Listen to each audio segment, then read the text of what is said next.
संभल से समाजवादी पार्टी के सांसद जिया-उर रहमान बर्क ने वक्फ संशोधन अधिनियम पर अपनी प्रतिक्रिया देते हुए कहा कि उन्होंने इस कानून का पहले भी विरोध किया था। उन्होंने आरोप लगाया कि ये अधिनियम मुस्लिम समुदाय को निशाना बनाकर देश को विभाजित करने का प्रयास है और ये असंवैधानिक है। उन्होंने ये भी कहा कि उनकी पार्टी ने संसद में इस मुद्दे को मजबूती से उठाया था और अब वे न्याय के लिए सर्वोच्च न्यायालय गए हैं, जहां उन्हें इंसाफ मिलने की उम्मीद है।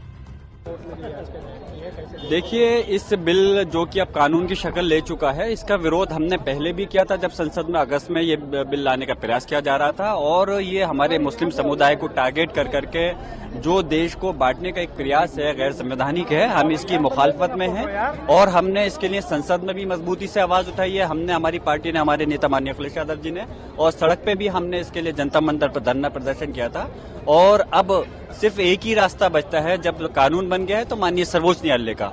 अब हम वहां गए हैं इस उम्मीद के साथ में कि हमें इंशाल्लाह वहां से इंसाफ मिलेगा। बीजेपी का कहना है कि विपक्ष के पास कोई मुद्दा नहीं, इसलिए सुप्रीम कोर्ट तक जा रहा है। वो उनके कहने से ही सब कुछ सच थोड़ी हो जाता है। अगर वो गलत करेंगे तो हमारा जो रास्ता बचता है, माननीय सर्वोच्च न्यायालय, न्यायपालिका पे हम लोग विश्वास करते हैं, संविधान पे यकीन रखते हैं, तो इसलिए यकीनन हमने उनका सहारा लिया है।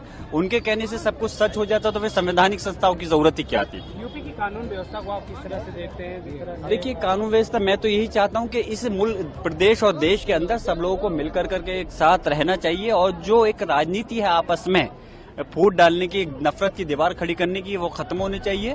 और इस देश की तरक्की के लिए सब लोगों को एक साथ मिलकर के काम करना चाहिए।